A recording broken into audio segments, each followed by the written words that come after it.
আপনারা সবাই সঙ্গে ছিলেন, কাজে আমার নতুন করে বলতে হবে না। যা যা দৃশ্য, যা যা কথাগুলো বলা হয়েছে, এটা বর্ণনা যদি দিতে হয়, শব্দ যদি ব্যবহার করতে হয়, তাহলে বলতে হবে এটা বিভৎস দৃশ্য। এটা মানুষের মনুষ্যত্ববোধ বলে কোনো জিনিস যা আছে সেটার থেকে বহু গভীরে নিয়ে গেছে। এটা নিশ্চিন্ন করার জন্য মনুষ্যত্ব অর্জন করে না, নৃশংস প্রতিটি জিনিস যে হয়েছে এখানে। যতটাই শুনি অবিশ্বাস্য মনে হয়, এটি কি আমাদেরই জগৎ, এটি কি আমাদেরই সমাজ, আমরা এটা করলাম। এবং যারা নিগৃহীত হয়েছে, যারা এটা শিকার হয়েছে, তারাও আমাদের সঙ্গে আছে। তাদের মুখের থেকে শুনলাম কিভাবে হয়েছে। কোনো ব্যাখ্যা নেই। এটা ব্যাখ্যা থাকলে কিছু একটা হলে মানুষ বোঝে যে এটার কারণ ছিল। এটা বিনা কারণে রাস্তা থেকে উঠিয়ে আনা, বিনা দোষে কতগুলো সাক্ষী সাবুত হাজির করে সেই এক্সপ্লোসিভ কতগুলো গাড়ির ভেতর ঢুয়ে দিয়ে তারা বলছে তুমি সন্ত্রাসী, জঙ্গি, এগুলো বলে বলে তাকে নিয়ে আসা হচ্ছে। এবং এইরকম ইন্টারোগেশন সেল, এরকম টর্চার সেল, এরকম টর্চার সেল সারা বাংলাদেশ জুড়ে আছে। সেটাও শুনলাম আজকে। আমার ধারণা ছিল যে এখানে আয়নাগর বলতে যে কয়েকটা আছে, এখন শুনতেছি আয়নাগরের বিভিন্ন ভার্সন সারা দেশ জুড়ে আছে। কেউ বলতে 700, কেউ বলে 800। এটি সংখ্যাও নিরূপণ করা যায়নি পর্যন্ত, কতটা আছে, কতটা জানা আছে, কতটা অজানা রয়ে গেছে সেই জিনিস। আমরা এমনি শুনি আইয়ামে জাহেলিয়াত বলে একটা কথা আছে। এই গত সরকার এই আইএমএ জাহেলিয়াতকে প্রতিষ্ঠিত করে গেছে সর্বক্ষেত্রে। এটা তার একটা নমুনা। আর আমি কমিশনকে ধন্যবাদ জানাচ্ছি, তারা বহু কষ্ট করেছে। অন্যান্য কমিশন তো তারা করেছে, অন্তত তারা নিজেদের ঘরে বসে করতে পেরেছে। এদেরকে গুম কমিশনের যেটা, তারা কোদালা এগুলো আবিষ্কার করার জন্য আসতে হয়েছে, তাদেরকে বের করার জন্য। কিসের মধ্যে গিয়েছিল, কারা কি করেছে, এখনো ধ্বংসাবশেষ আমরা দেখতেছি। কাজে আমরা দেশের যে চূড়ান্ত অবনতি, চূড়ান্ত রূপ দেখলাম সর্বক্ষেত্রে, এটা তার একটা প্রতিচ্ছবি। কাজে গুম কমিশন যেটা আমাদের সামনে নিয়ে আসলো, সেটা হলো যে কি পরিমাণে একটা দেশকে সর্বদিকে ধ্বংস করা যায়, এমনকি মানুষের একেবারে সামান্যতম যে মানবিক অধিকার সেটুকু থেকে বঞ্চিত করে রেখে দেওয়া হয়েছে। আজকে এটা জাতির জন্য একটা বড় চূড়ান্ত রকমের একটা ডকুমেন্ট হবে। আপনাদের সাক্ষী রেখে, আপনাদেরকে নিয়ে এসে আমরা শরিক হলাম এটাতে। যারা এই ভুক্তভোগী তাদের সঙ্গে কথা বললাম, কয়েকজনের সঙ্গে। ভুক্তভোগীদের সংখ্যা আমার জানার মতো 1700 প্লাস, 1750 প্লাস এরকম যারা ভুক্তভোগী। অজানা কত ওইটা তো আমরা আর জানি না। কেউ বলে যে এটা 3000-এরও বেশি। কাজে সেটাও আমরা ধরে নিলাম যে একটা সীমারেখা দরকার, যেটা আমরা অজানা, সেটা কেউ প্রমাণ দিতে পারেনি। এই যে উদাও হয়ে গেছে, মানুষ নিশ্চিন্ন হয়ে গেছে, কেউ বলতে পারছে না সে কোথায়।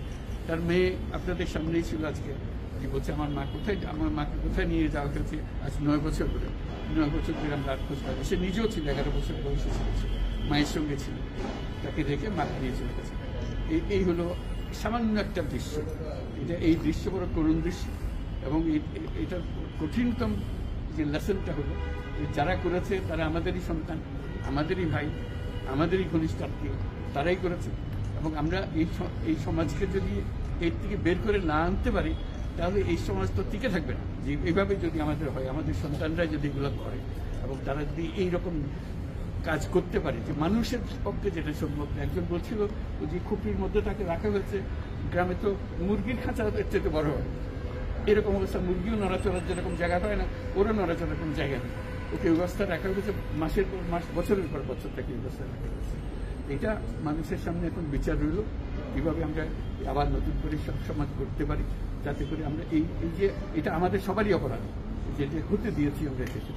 আজকে আমরা মুক্ত হলাম, সে মুক্ত বাংলাদেশে আমরা যেন নতুন করে আবার সমাজ করতে পারি, এটার থেকে একেবারে অতি দূরে যেন আমরা চলে যেতে পারি। এটার নমুনা, এটার সাক্ষী, এটার যে ডকুমেন্টেশন কমিশনের রিপোর্টের মধ্যে থাকবে। এবং এটা অবশ্য পাঠ্য হিসেবে সবাইকে পড়তে হবে, এবং তাদের যারা করেছে তাদের বিচার করতে হবে। তা না হলে আমরা নিষ্কৃতি পাবো না এটার থেকে, এই যে কাজগুলো করে গেল তারা। তা না হলে আমরা আবার মুক্তভাবে বলবো কি করে যে আমরা এই দেশের মানুষ, আমরা পরিষ্কার। যারা করেছে তাদের জন্য আমরা কেন মুক্ত হতে যাব? তাদেরকে সে বিচার করবো, জনসাধারণ বলবো যে এরকম উচিত বিচার হয়েছে, তখন আমরা এটার থেকে মুক্ত পাবো। সেটাই হলো আমাদের আবেদন দেশের সবার কাছে, এই বিচারটা যেন আমরা করে ফেলতে পারি। দেওয়া হবে যাতে আইসিটি এজেন্সিটা ব্যবহার করতে পারে এটা জানিয়ে আমি এইগুলো সব এভিডেন্স যা যা আমরা দেখলাম এভিডেন্সগুলো সিলগালা করে রাখা হয় যাতে করে খুব বিনষ্ট করতে না পারে যখন বিচারের কাছে যে একটা প্রমাণ হিসেবে ব্যবহার করতে পারে সেই হিসেবে আমরা থাকি। একটা কোশ্চেন দুইটা কোশ্চেন করতে দিতে হবে। এটা এই বড় স্টোরিতে আমি এক কোশ্চেন করব। মাননীয় প্রধান উপদেষ্টা, দুইটা প্রশ্ন। প্রথমটা হলো যে আপনার পাশে যে দুইজন আপনার ক্যাবিনেটের মেম্বার দাঁড়ায় আছেন, দুইজনেই কিন্তু জিআইসি বা আয়নাঘরে বন্দী ছিলেন, আজকে তারা আইডেন্টিফাই করছেন, এবং আমরা আরো কয়েকজন সার্ভাইভারের সাথে কথা বলছি এবং তারা যারা বেঁচে আছেন ফিরে আসছেন তারা বলছেন যে তারা রাষ্ট্রের কাছে একটা উপযুক্ত ক্ষতিপূরণ চান, কারণ এগুলো প্রতিটা মামলাতে ওনাদের এক একজনের লক্ষ লক্ষ টাকা খরচ হয়েছে এবং আপনার সরকার থেকে গুমের সার্ভাইভার এবং গুমের শিকার ভিকটিম ফ্যামিলিদেরকে কোনো ক্ষতিপূরণের কোনো চিন্তা আপনাদের আছে কিনা, এটা আমার প্রথম প্রশ্ন। ক্ষতিপূরণ হিসেবে আমরা দেখিনি, আমরা দেখছি যে ন্যায় বিচারটা তার জন্য হয় অতি তাড়াতাড়ি হয়, যে বিচার দীর্ঘসূত্রিতা করে থাকবে সেই জন্য এটা থেকে নিষ্কৃতি পায়, এটা আমাদের ফার্স্ট প্রেফারেন্স, তারপর দেখা যাবে তাদের কি করা যেতে পারে। আচ্ছা, মাননীয় প্রধান উপদেষ্টা, আরেকটা প্রশ্ন হলো, আপনারা বলছেন যে এটা সিলগালা করে দিবেন, কিন্তু একটা খুবই ব্যক্তিগত একটা রিকোয়েস্ট, এটা হাজেরা বেগম, উনি মায়ের ডাকের প্রতিষ্ঠাতা, যে সংগঠনটা সবচেয়ে বেশি গুম নিয়ে কাজ করছে, এবং উনি এই র্যাব 1 হেডকোয়ার্টারে, যেটা ডিজি শহীদ মহোদয়, উনিও এটা সম্পর্কে অবগত, উনি মাসের পর মাস এখানে ঘুরছেন তার ছেলের সন্ধানে, উনি আর ওনার মেয়ে একটু এই জায়গাটা ঘুরে দেখতে চান, এটা অনুমতি আপনারা দিবেন কিনা? বিশেষ গুম কমিশন, এটা মানে গুম কমিশনকে যদি আমরা বলি,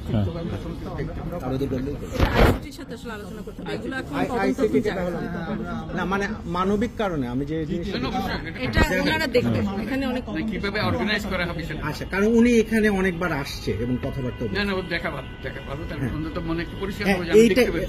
স্যার, এটাই মানে এই ভদ্র মহিলা জীবনটা ফিরিয়ে দিতে পারবো না যে জীবনের মাধ্যমে সে গেছে, অন্তত দেখলে মনে সান্ত্বনা হবে, আমি জায়গাটা দেখে এসেছি। ওই মেয়েটা, যে বাচ্চা মেয়ে বলতেছেন আমার মাকে আর দেখতে পেলাম না, কোথায় চলে গেল, আজ পর্যন্ত কেউ খবর দিতে পারবে না সে বেঁচে আছে না মরে গেলে কোথায় আছে। তানভীর ভাই, just one question, sir. Over the years we've seen, at least last 16 years under the last government, but police brutality, abuse is nothing new in this country. What sort of mechanism you have created as a part of the reform so that this doesn't happen in future, whether under elected government, caretaker government, or any sort of government? The whole existence of this government is because of this, that we don't want to stay in that darkness that has been created around us. So we want to create a new environment, new, as we say, new Bangladesh, as the students have been claiming all the time. So that led to the reform commissions. One of them is this disappearance commission, which led us to see this thing. If we didn't have that commission, probably it will be just a storytelling. Nobody will believe, somebody will say yes, somebody will say no. Now they have concrete proof, and now they will go to the justice. So this is one step. And then what happens to the rest of the institutions? You are dealing with something that have done. Will this be repeated in future? That's something we have to make sure that it's not repeated in future. Nowhere near it. This is the worst ever in the whole world possible. So we don't want to have anything to do with it. We'll be as normal as any civilized human being could be. So that's our commitment. That's what the reform commissions are all about. And since you asked the question, I'm very grateful to the commission for taking the job. It was not an easy job. They had to fight in all directions to discover. This is the whole discovery mission. It's not as simple going and taking evidences and writing reports about it. So they have to really detect this in a very serious way. And they're still worrying about whether we can keep the evidences as they are after all this thing happened. So this is our commitment. We want to create that society and that world for us. Thank you so much. Thank you.